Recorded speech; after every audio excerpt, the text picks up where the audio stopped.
जय हिंद साथियों, welcome to self study classes with Sumit Jain YouTube channel में आप सभी का स्वागत है। पर्यावरण का वीडियो आज स्टार्ट हो चुका है। आज फिर हम पर्यावरण का मॉडल टेस्ट लेकर के आए हैं, जिसमें बहुत सारे प्रश्नों पर आज हम चर्चा करेंगे और आपको 4 विकल्प दिए जाएंगे जिनके माध्यम से आपको उत्तर बताना होता है।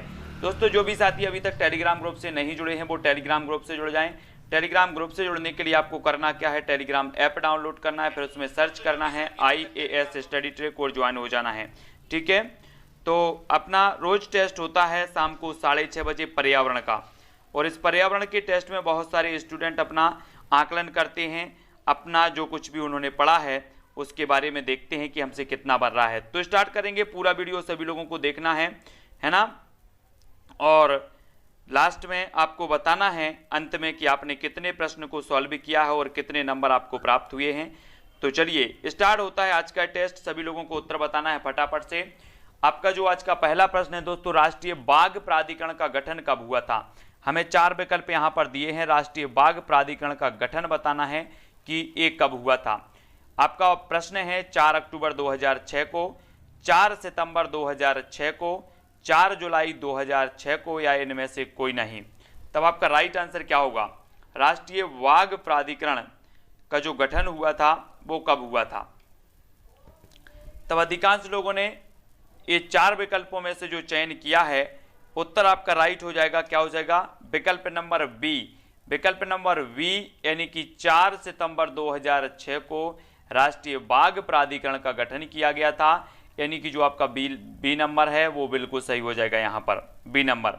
ठीक है, अगला क्वेश्चन देख लेते हैं। हाथी संरक्षण परियोजना की शुरुआत कब हुई। हाथी संरक्षण परियोजना की शुरुआत आपको बतानी है कब हुई है। ये 1993, 1992, 1994, या इनमें से कोई नहीं। तो हाथी संरक्षण परियोजना, सभी लोग आंसर बताएंगे, क्या हो जाएगा राइट आंसर?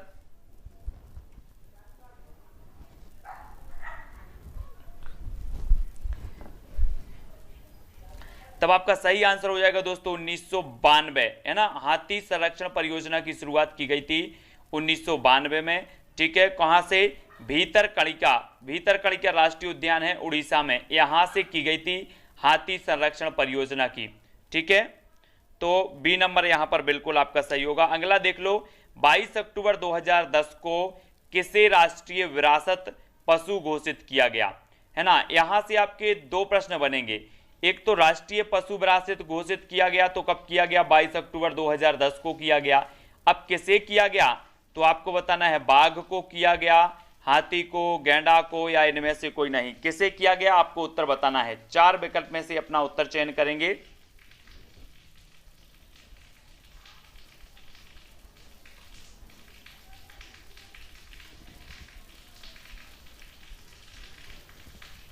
तब आपका बिल्कुल सही आंसर हो जाएगा हाथी। हाथी यानी कि जो आपका विकल्प नंबर वी है वो यहां पर सही होगा, बी नंबर। ठीक है, 22 अक्टूबर 2010 को राष्ट्रीय विरासत पशु जो घोषित किया गया वो किया गया हाथी को, और बी नंबर आपका बिल्कुल यहां पर सही हो जाएगा। ठीक है, जिन्होंने भी बी बताया उनका आंसर बिल्कुल सही है, हाथी। ठीक है, अगला देख लेते हैं। मगरमच्छ संरक्षण परियोजना की शुरुआत कब की गई? 1974, 1975, 1972, या फिर 1970। कल भी अपन ने इस क्वेश्चन को पढ़ा था। मैंने बताया था कि मगरमच्छ प्रजनन जो परियोजना थी, प्रजनन जो परियोजना चलाई गई थी वो 75 में चलाई गई थी, और मगरमच्छ संरक्षण परियोजना जो चलाई गई थी वो कब चलाई गई थी? सभी लोग बताएंगे। प्रश्न क्रमांक 4 का उत्तर, और 4 का आपका बिल्कुल सही जो आंसर हो जाएगा वो हो जाएगा 1974। 1974 यानी कि जो आपका विकल्प नंबर 1 है वो यहां पर बिल्कुल सही हो जाएगा। ठीक है, 1974 में मगरमच्छ संरक्षण परियोजना, मगरमच्छ प्रजनन परियोजना 1975, ये दोनों परियोजना याद रखनी है। अगला देख लो, एशियाई सिंहों का घर।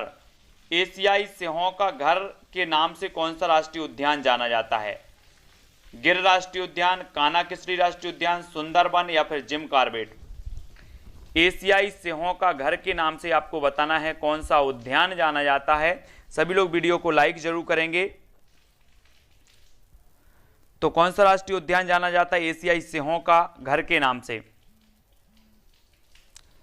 तब आपने बिल्कुल राइट आंसर बताया है कि जो गिर राष्ट्रीय उद्यान है, गिर यानी कि जो आपका विकल्प नंबर आ है वो गुजरात में है गिर राष्ट्रीय उद्यान, और इसे एशियाई सिंहों का घर की उपमा दी गई है ना। तो ये चीज भी आपको याद रख लेनी। आ नंबर आपका बिल्कुल सही होगा। अगला क्वेश्चन देख लेते हैं, हंगोल परियोजना की शुरुआत कब हुई? हंगोल परियोजना बताना है आपको 1972, 1970, 1974 या 1973। ये 4 विकल्प हैं, सभी लोग बताएंगे। हंगोल परियोजना, ये जो हंगोल है दोस्तों, ये जम्मू कश्मीर के दचीगाम एक हिरन है, एक हिरन प्रजाति का नाम है हंगोल। तो ये दचीगाम राष्ट्रीय उद्यान में पाया जाता है ना। और इसकी जो शुरुआत हुई है वो कब हुई है? हंगोल परियोजना की शुरुआत बताना है।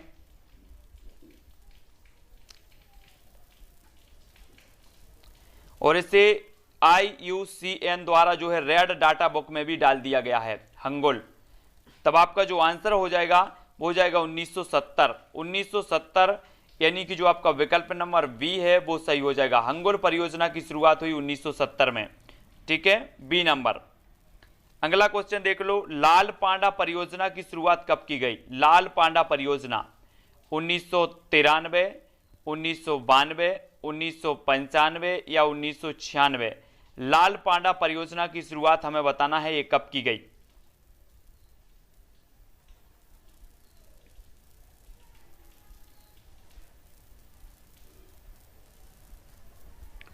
तब आपका बिल्कुल सही आंसर हो जाएगा 1996, यानी कि जो आपका विकल्प नंबर वी है वो यहां पर सही होगा। 1996 में लाल पांडा परियोजना की शुरुआत की गई, ये चीज आपको याद रखनी है ना। डी नंबर यहां पर आपका बिल्कुल सही होगा। अगले क्वेश्चन की ओर बढ़ते हैं, कछुआ संरक्षण परियोजना की शुरुआत कब की गई? कछुआ संरक्षण परियोजना 1993, 1975, 1974 या फिर 1995, कब की गई? कछुआ संरक्षण परियोजना हमें बताना है, इसकी शुरुआत कब की गई है। 4 विकल्प में से सभी लोग चयन करेंगे।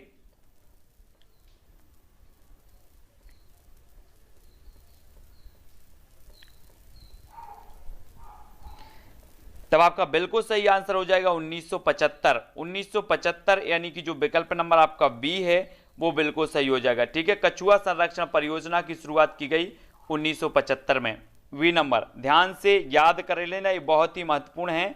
गैंडा परियोजना की शुरुआत कब हुई? गैंडा परियोजना आपको बताना है मानस राष्ट्रीय उद्यान और कांजीरंगा राष्ट्रीय उद्यान। ये राष्ट्रीय उद्यान एक सींग वाले गैंडे के लिए जाना जाता है। और एक गैंडा परियोजना की शुरुआत जो कब की गई? 1987, 1975, 1986 या 1974 में। तब सभी लोग आंसर बताएंगे।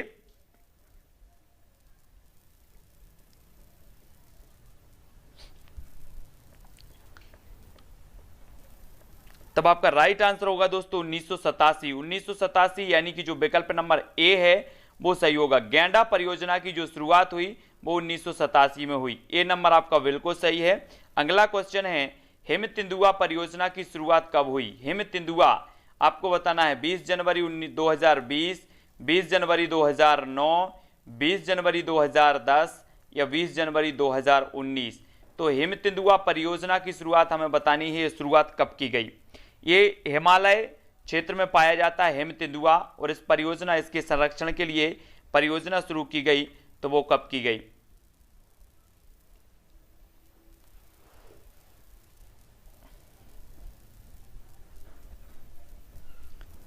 तब आपका बिल्कुल सही आंसर हो जाएगा 20 जनवरी 2009। 20 जनवरी 2009 में हिम तेंदुआ परियोजना की शुरुआत हुई, और बी नंबर यहां पर आपका राइट आंसर हो जाएगा, ठीक है, बी नंबर 20 जनवरी 2009। गंगा डॉल्फिन को कब राष्ट्रीय जलीय जीव घोषित किया गया? आपको पता है कि राष्ट्रीय जलीय जीव जो है वो गंगा डॉल्फिन है, ठीक है, लेकिन इसे घोषित कब किया गया? 5 अक्टूबर 2009 को, 5 जनवरी 2009 को, 5 फरवरी 2007 को या 5 अक्टूबर 2008 को?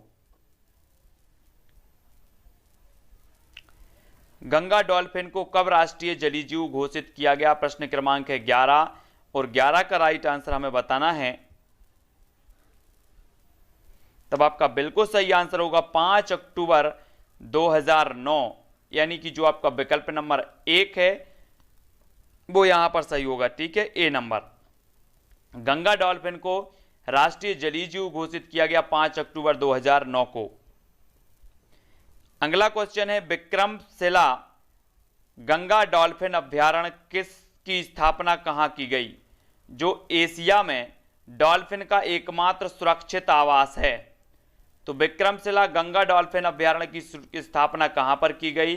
जो कि एशिया में डॉल्फिन का एकमात्र सुरक्षित आवास है। तो कहां पर की गई? उत्तर प्रदेश में, बिहार में, उत्तराखंड में या फिर असम में?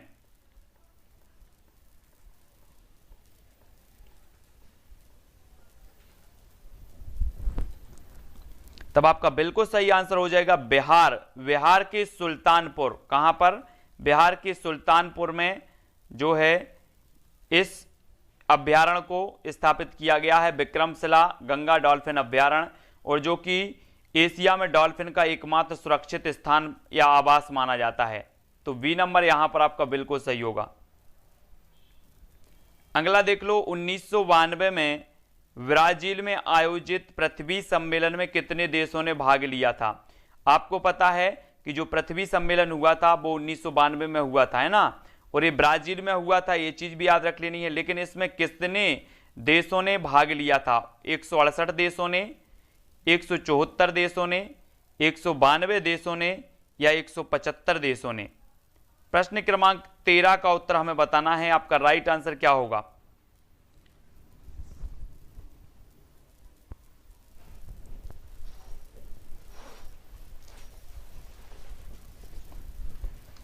तब आपका राइट आंसर होगा दोस्तों 174। 174 यानी कि जो आपका विकल्प नंबर बी है वो यहां पर सही हो जाएगा।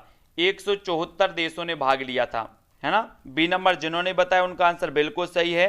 ठीक है, अगला क्वेश्चन देखो, निम्न में से कौन सा द्वितीयक प्रदूषक है? स्मॉग या फिर कार्बन डाइऑक्साइड या कार्बन मोनोऑक्साइड या इनमें से कोई नहीं? द्वितीयक प्रदूषक बताना है आपको।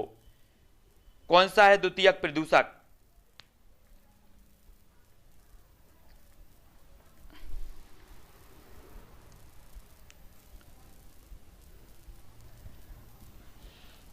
तब आपका बिल्कुल सही आंसर होगा स्मॉग। स्मॉग यानी कि जो विकल्प नंबर 1 है वो यहां पर सही हो जाएगा। ये द्वितीयक प्रदूषक कहलाता है।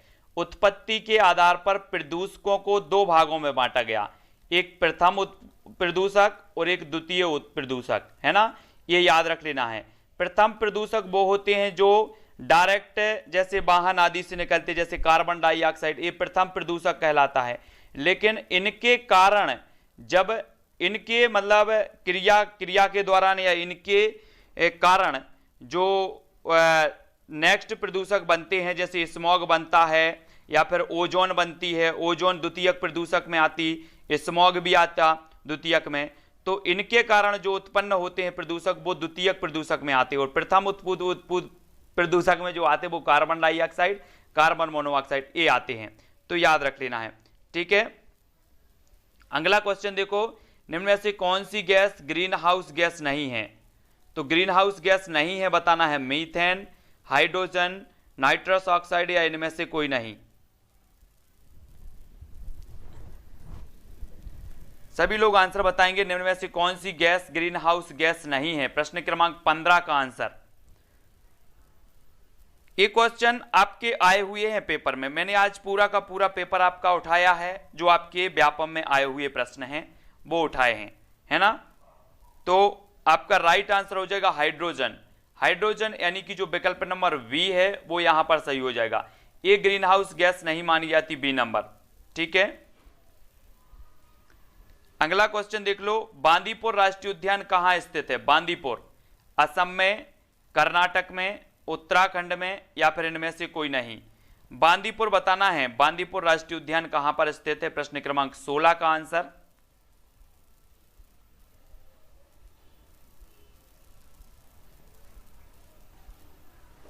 तब बिल्कुल आंसर सही है कर्नाटक।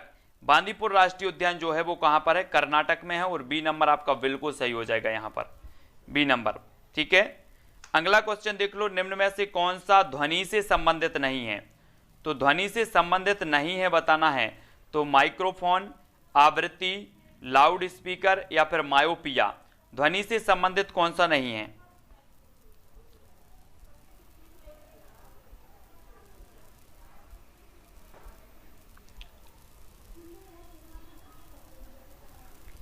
तब आपका राइट आंसर जो हो जाएगा साथियों वो क्या हो जाएगा, डी यानी कि मायोपिया। मायोपिया आपका बिल्कुल डी नंबर सही हो जाएगा। ठीक है, ये ध्वनि से संबंधित नहीं माना जाता। और अगला क्वेश्चन देखो, निम्न में से किस प्राकृतिक घटना की सटीक भविष्यवाणी नहीं की जा सकती? बिजली की, भूकंप की, आंधी तूफान की या फिर चक्रवात की? किस घटना की सटीक भविष्यवाणी नहीं की जा सकती? तो किसकी नहीं की जा सकती?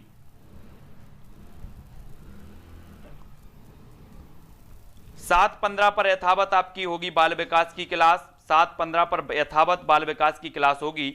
यहां पर जल्दी जल्दी से उत्तर बताना है कि किस प्राकृतिक घटना की सटीक भविष्यवाणी नहीं की जा सकती। तब आपका बिल्कुल सही आंसर हो जाएगा भूकंप। भूकंप यानी कि जो विकल्प नंबर 1 है, बी नंबर है, वो यहां पर सही हो जाएगा। भूकंप की सटीक भविष्यवाणी नहीं की जा सकती और बा नंबर यहां पर बिल्कुल सही होगा। ठीक है, बी नंबर। अगला क्वेश्चन देख लो, नीचे वर्णित जीवों में कौन एक शाकाहारी है? शाकाहारी बताना है। मोर है, चूहा है, मेंढक है या फिर शार्क है? सभी लोग बताएंगे। नीचे वर्णित जीवों में कौन एक शाकाहारी है?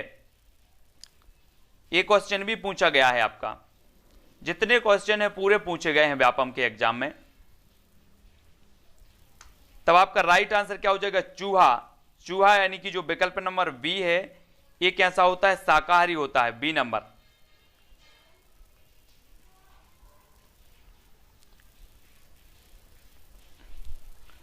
अगला क्वेश्चन है, मछलियां पानी में रहती हैं, एक उनका खालिस्तान है, उपयुक्त जैविक शब्द का प्रयोग करें। घर, आवास, रहने का स्थान या फिर वातावरण?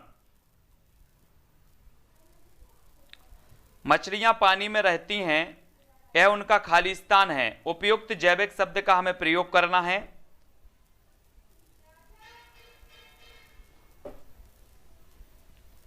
तब आपका बिल्कुल सही आंसर क्या है, आवास। आवास यानी कि जो विकल्प नंबर बी है वो यहां पर सही हो जाएगा। ठीक है, अगला देख लो, लिखित परीक्षा मूल्यांकन की एक खालिस्तान है, क्या है? तकनीक है, प्रणाली है, कार्यान्वयन है या फिर कार्य है?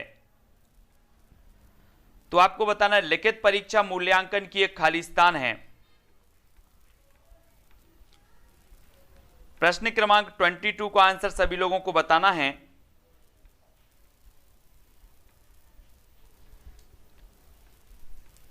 और आपका बिल्कुल सही आंसर होगा तकनीक है। लिखित परीक्षा मूल्यांकन की एक क्या है, तकनीक, यानी कि जो ए नंबर है वो यहां पर बिल्कुल राइट आंसर होगा, ए नंबर।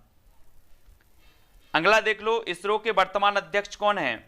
इसरो के वर्तमान अध्यक्ष बताना है। शक्तिकांत हैं, के सिवन साहब हैं, अमिताभ कांत हैं या फिर इनमें से कोई नहीं? प्रश्न क्रमांक 23 का आंसर बताना है, इसरो के वर्तमान अध्यक्ष कौन है?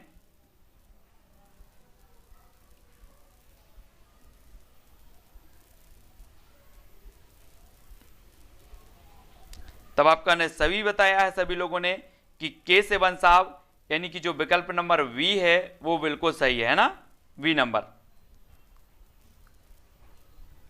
अगला देख लो, सतत एवं व्यापक मूल्यांकन की एक तकनीक है, तो क्या है?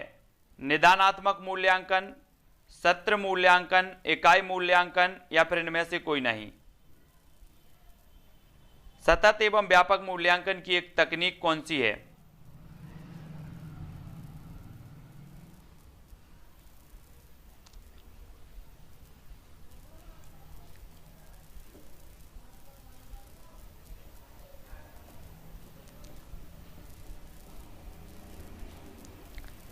तब बिल्कुल आंसर सही होगा निदानात्मक मूल्यांकन, यानी कि जो आपका विकल्प नंबर ए है वो बिल्कुल सही होगा। सतत एवं व्यापक मूल्यांकन की जो तकनीक होती है वो होती है निदानात्मक मूल्यांकन, ए नंबर बिल्कुल सही है।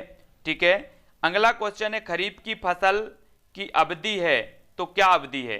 ये क्वेश्चन तो यहां से आपका 101% आप लिख लो, यहां पर रबी और खरीफ की फसल से एक क्वेश्चन आपके एग्जाम में आने वाला है ना।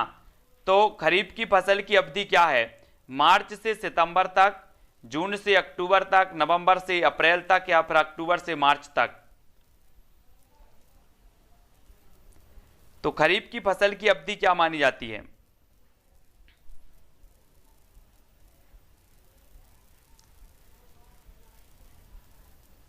सब अधिकांश लोगों ने बिल्कुल सही बताया है, जून से अक्टूबर तक, यानी कि जो विकल्प नंबर बी है वो बिल्कुल सही हो जाएगा। ठीक है, बी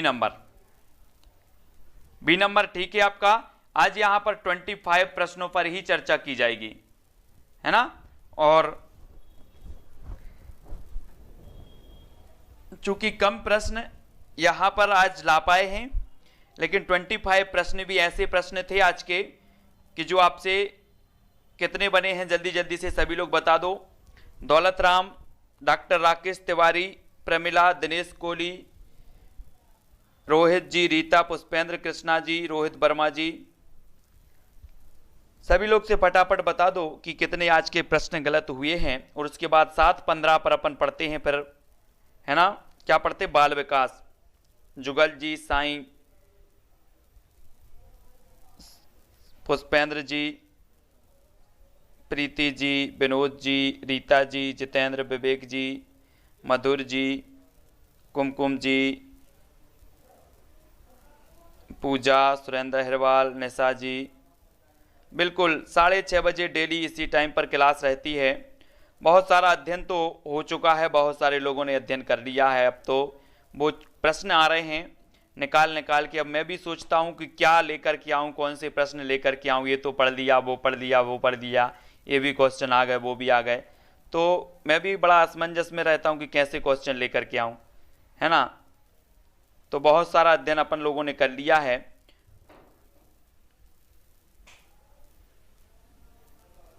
सटीक सटीक कहा गया रवि प्रताप जी, रवि पटेल जी। ये क्वेश्चन व्यापम में पूछा गया है, अभी पूछा गया और वर्ग 2 में ही पूछा गया है ना। सटीक नहीं हो सकता, भूकंप का सटीक अंदाजा नहीं लगा, इसलिए वहां ऊपर सटीक दिया है। ठीक है, सुनीता विश्वकर्मा, ज्योति जी, रीता जी, दिलीप जी, जुगल जी, सभी को धन्यवाद। हाँ, श्री कृष्णा, सुनीता जी, ज्योति जी, सभी को धन्यवाद। सभी लोग वीडियो को लाइक करेंगे। 7:15 पर अपनी बाल विकास की क्लास होगी, है ना। बाल विकास